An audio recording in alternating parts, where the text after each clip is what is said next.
Hello and thank you for watching the Angry Rooster Creations channel. Today we're going to be taking a look at a fountain pen here. This is the Hongdian M2 brass pocket pen. From what I can tell, this is I was just made aware of this pen recently and added it to an order of some stuff I was buying on Amazon. But I believe this pen hasn't been out very long at the time of this, at the time of me making this video. So the standard M2 that's been out for a little while, maybe a little over a year and a half or so, is an all aluminum pen. And this is pretty much the same thing, the same form factor for the most part, same style, shape, and everything. It's just in brass.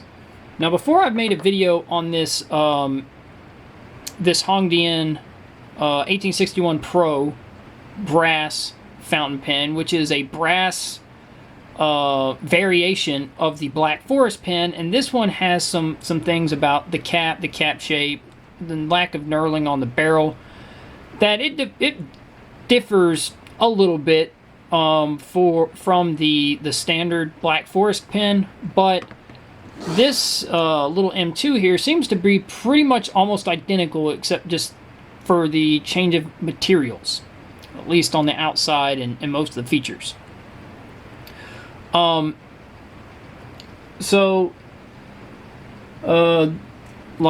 when I unscrew this, the section, the barrel, the cap, the clip itself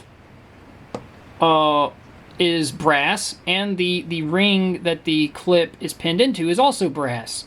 Now, I mentioned this in my video when I did my review of this Black Forest, that on my Black Forest, my 1861, the clip is actually not brass.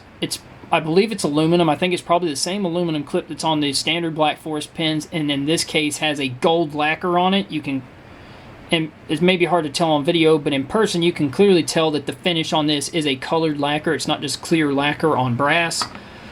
Since then, I have actually seen examples of this same pen that has a proper actual brass clip on it. So I don't know if mine was an earlier model or a later model, when that changed. I'm not sure, but on this particular M2, it is all brass.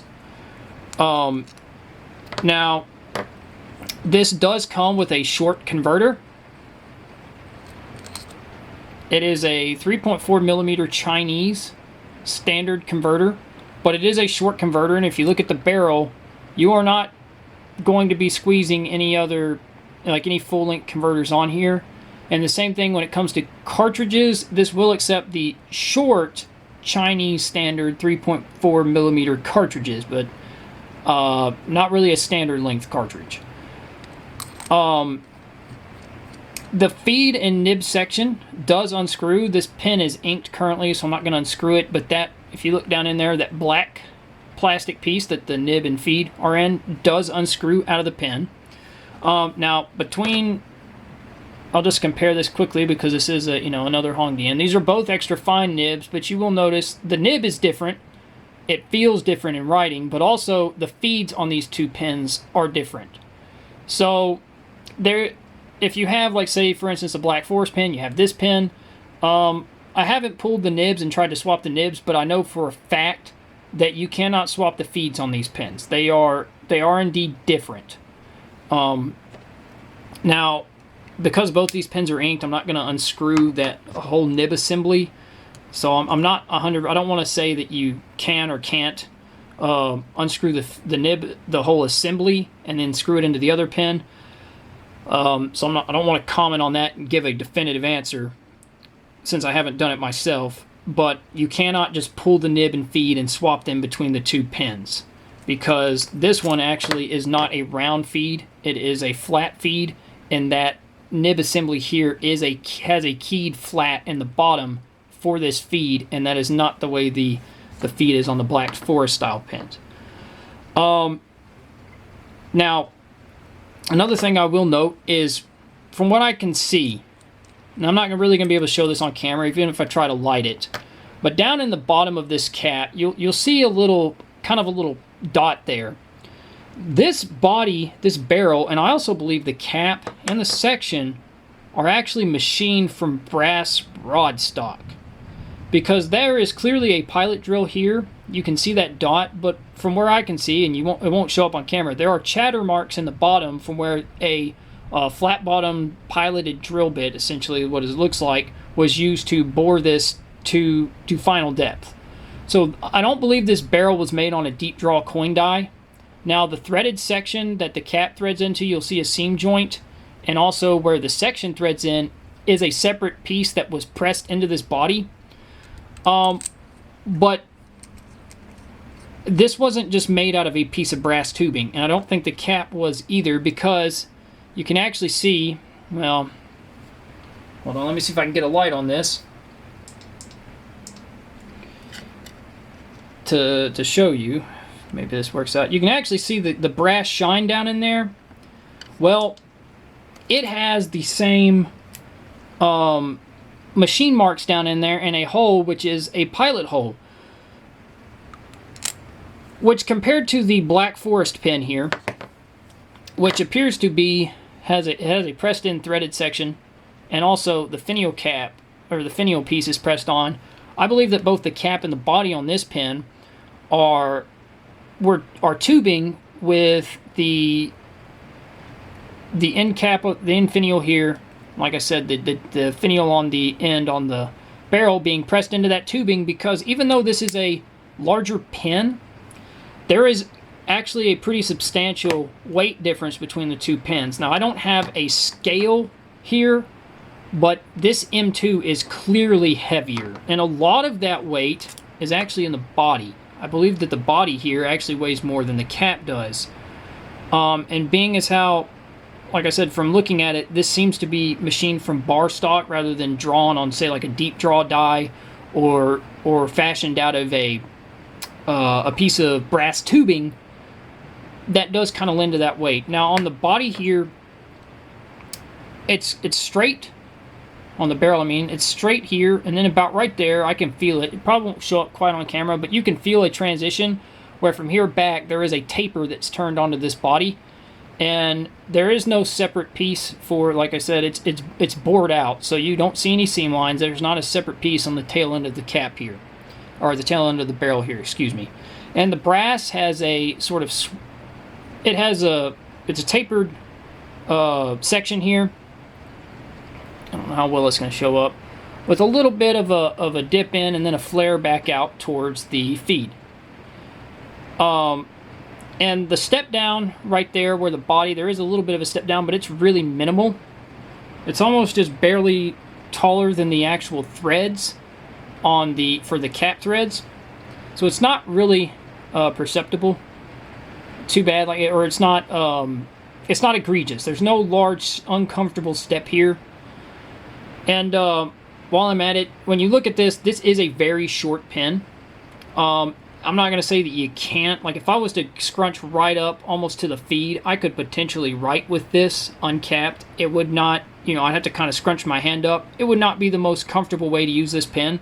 So this is a pen that you want to post to write with. It posts nice and secure. In fact, when you push that on there, if you twist this, you will unscrew the barrel. That's how well that holds on. And when it's posted, it is a comfortable pen to write with, because it's not excessively long with the cap on. Even though this is a heavy pen, it's not excessively back weighted, so it balances well. One of the things that I mentioned when I did the review on this pen is it doesn't post the most securely, but when it does post, that brass cap significantly backweights the pen to the point where, to me, it feels awkward to write with this pen posted. That is not the case here. While it is a heavier pen, that is pretty much centered right in your hand, so it balances fairly neutral. It doesn't feel like it's weighted down towards the paper or weighted down towards the back. It feels good in the hand, for me personally. Like I said, though, it is a quite heavy pen for its size.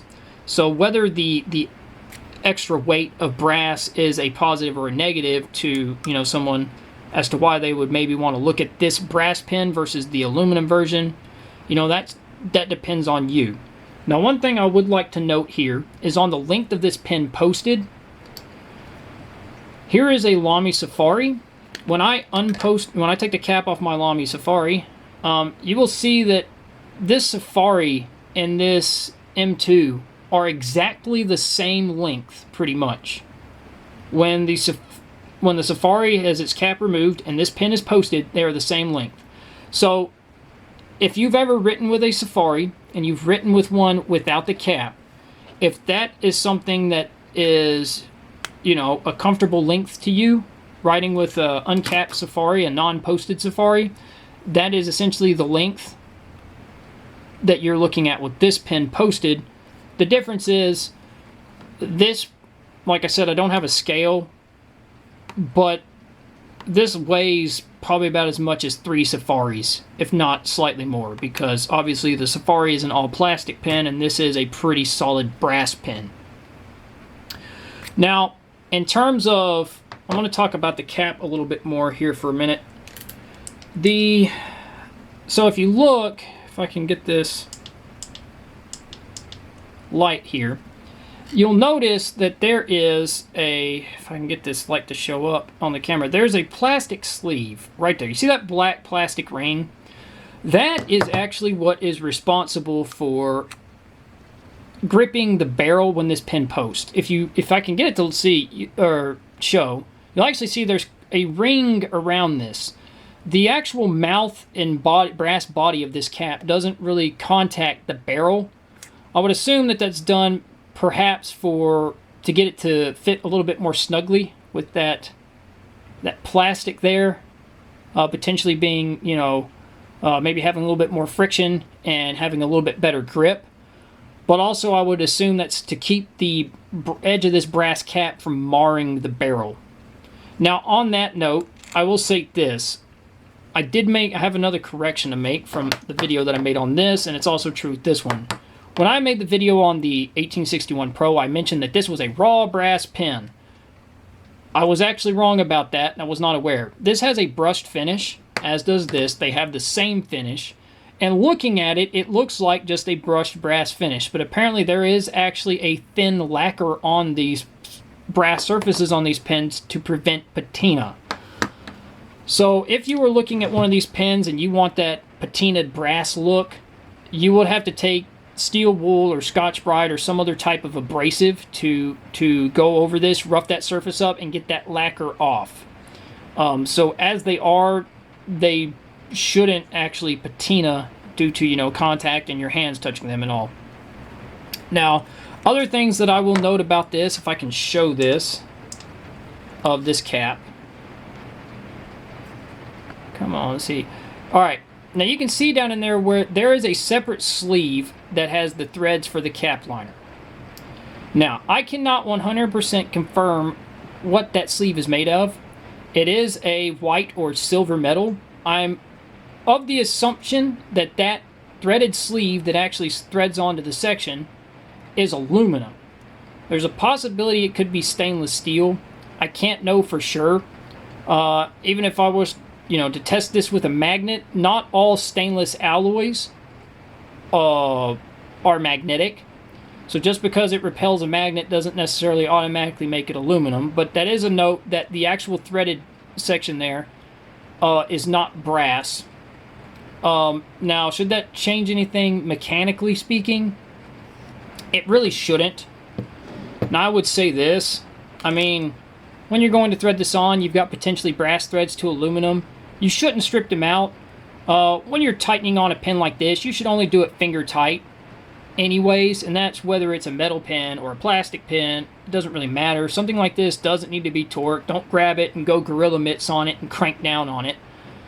But that shouldn't really be a problem going into the future. I mean, if for some reason I ever manage to strip the threads out on this pen, I'll make an update video on that. But I don't really see that being a problem. But I wanted to note it because I looked up there and the cap and saw it. Now, another thing I would like to point out, if it's going to show, is beyond that, there is a plastic sleeve. But it's not a full cap liner because, as you can see, you see that brass up there and that dot. So the top of this pin is actually brass that's open. So there's not a fully sealed cap liner in here, and there's also not a cap liner that meets the end of the section. Now, one of the things I will note, it's hard to show. I've tried to show it before with this by putting a light down here at the very end of this barrel, and so it didn't really show. You're not going to see through there. But in person, I can tell that in that hole, I'm actually looking at the bottom side of this little finial medallion here. So that finial medallion is actually plugging what is probably was the pilot hole that was drilled when they bored out the cap. And so that finial is actually a structural part of the cap itself. Now, I had wondered if maybe there was a plug on the bottom end of that finial that went into that hole, but if I tighten this pin up, and I'll put my thumb here to show where that, the depth, you know, how far we fit into the cap, and I line that up, you can see the tip of that pin comes almost to the top of the cap. So it doesn't appear that there's actually a plug on the bottom of this that extends, you know, farther into the cap for that finial. So, you know, that's a part. I assume that this is attached with an adhesive. I mean, it would have to be of some degree. Is that going to cause any kind of a cap seal or dry out issues? I haven't had this pin for for very long. So I can't really state about the longevity of whether or not this is going to cause any dry out issues. For the little amount of time that I've had it, I haven't had those issues, but you know, I'm only really in this pin for about a week so far, so you know, if I end up having issues with this, I'll make a future video talking about it, but that is something that is noteworthy about the construction of this cap in particular. Now, the clip here is a sprung clip. It has, if I can get it to show up, there's a little coil spring under there.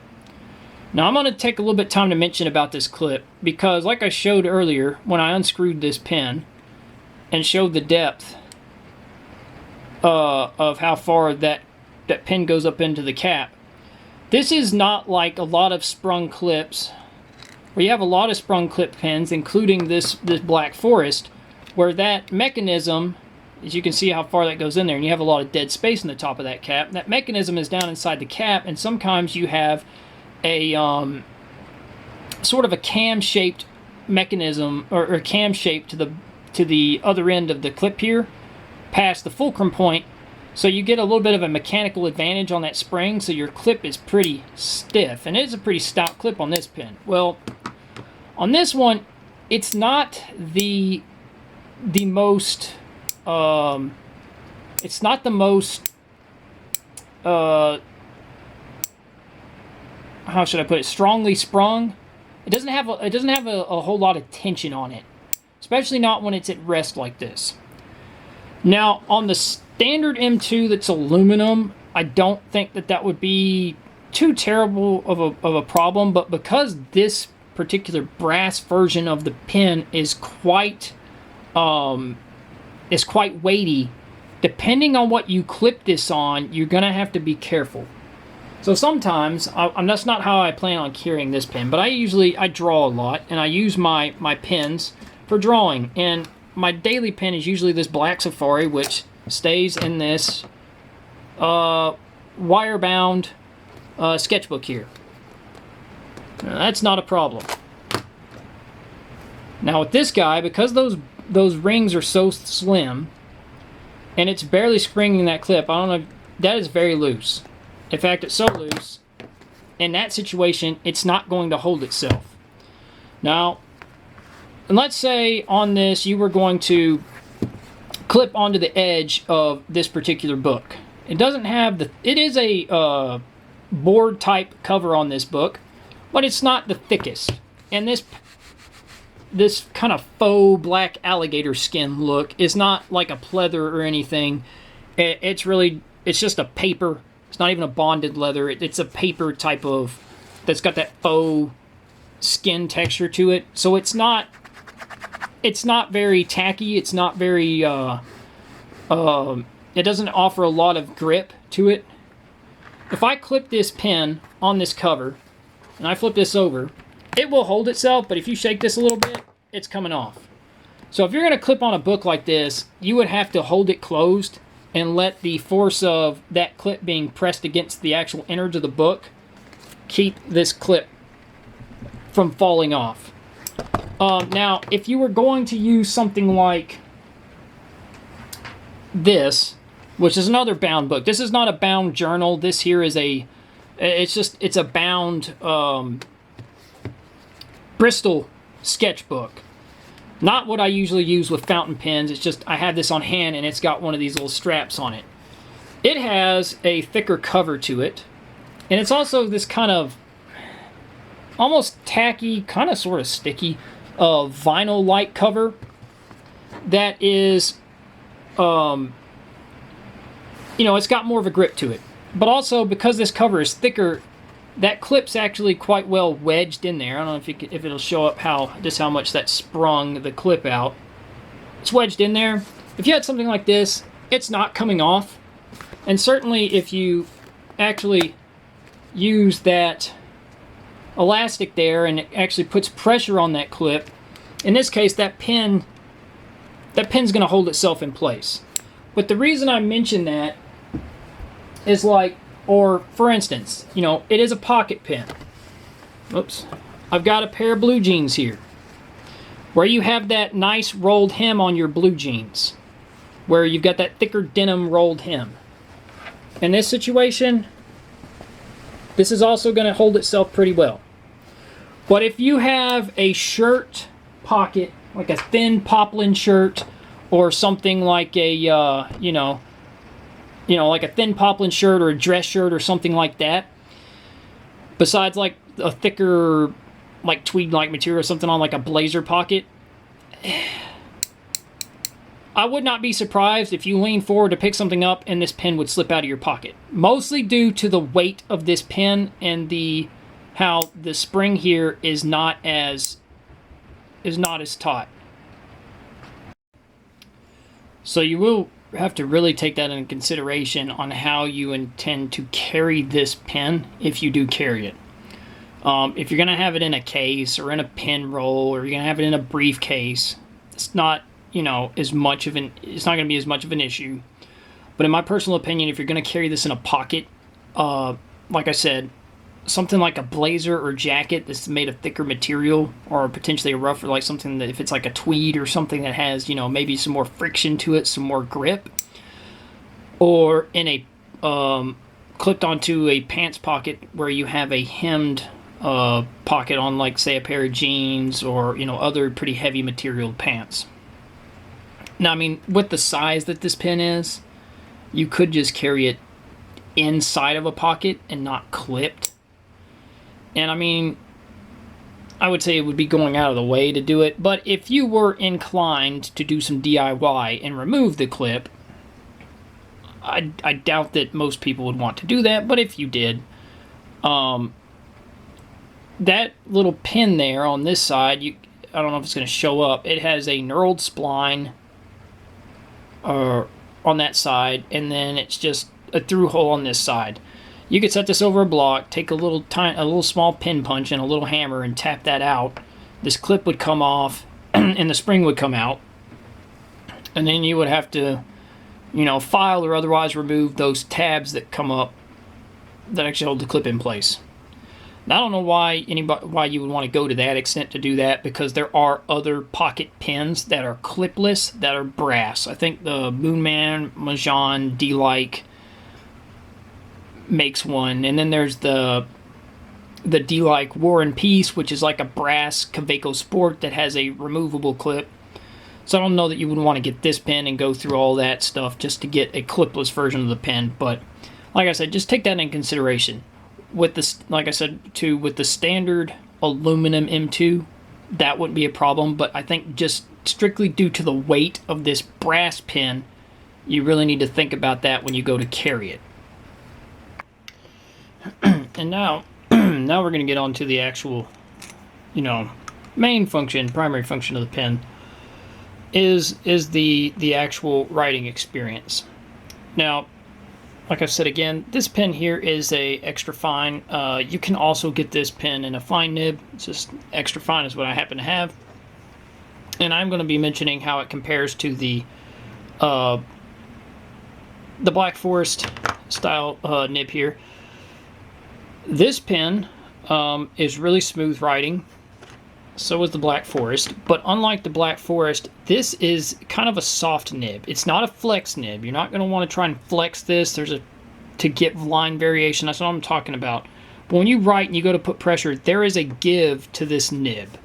Like it has a give to it that you can feel, and it feels really nice when you write with it. So I'm going to do a little bit of a writing test here. This pen right now is inked with Noodler's Lexington Gray. So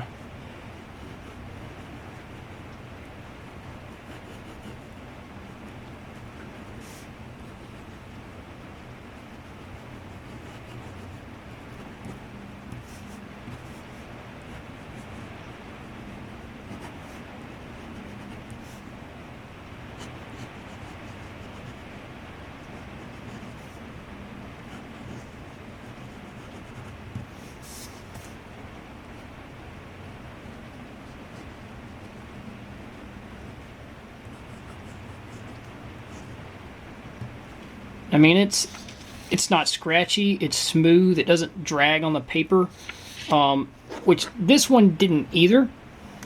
As far as the smoothness, they both feel roughly the same. And it does reverse write. It is obviously quite a bit drier when it reverse writes.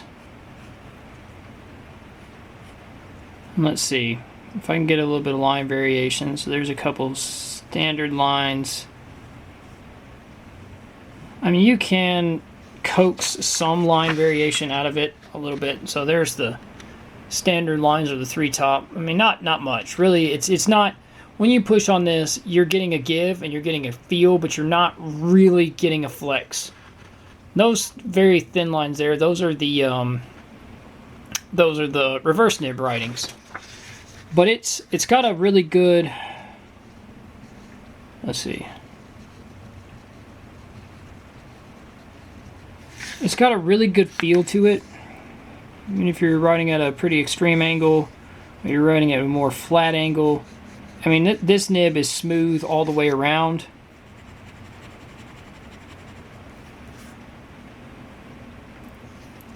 It's fairly, now this paper I'm using, it's a little bit on the absorbent side, so I wouldn't expect that to smear much. It's a good flowing pen. So far from all the writing, and I did have written with it quite a bit, it hasn't ran dry on me. But like I said, it's not, it's got some give to it. When it does give, that's another thing I should note. I can't really, because of my camera angle, I can't really show it. But when it does give, the tines don't really splay out.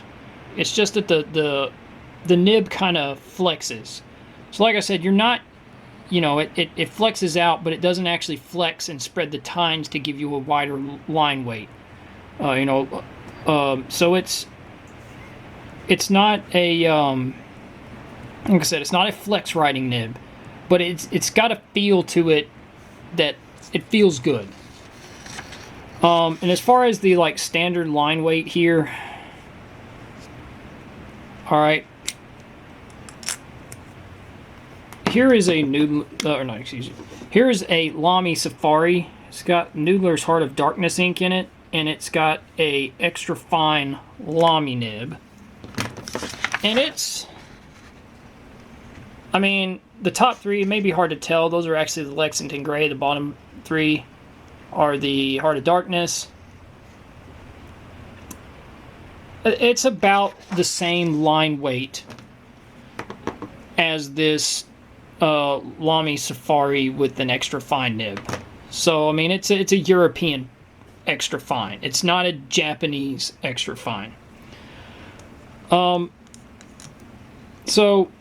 all in all, so far, I am enjoying this pen. Like I said, that could be subject to change. If it is, I'll make another video talking about it in the future, but I don't really see that there's too many problems with this pen. It's just that you have to be conscious about the weight that the pen has and conscious about how you use the clip and what you clip it into. I really do like this nib, and like I said, it's not that it flexes, it's not a flex writing nib, but that feel, it's kind of hard to explain. Now, I really haven't used any vintage pens, and I haven't used a lot of high-end pens, so I've not used any, flexy gold nib pens or anything. The only flex nib pen, really, that I've used are like dip nibs, which that's a completely different animal, and I've got a little Noodler's nib creeper. But with the pens that I have written with, it's a pretty unique feel, and I really like it. I like the way that this pen feels when you write with it. So, I'm probably going to be carrying this pen quite a bit. And like I said, if that turns up any problems, like any serious issues with any of the kind of designs or the qualities and the features of this pen, such if the clip starts giving me problems, if there's any kind of issue with dry out or anything, I'll make a follow-up video. I don't expect that there will be. But for just my observations, what I've seen, what I've used, what I've played around with, it seems like a pretty good deal for the money.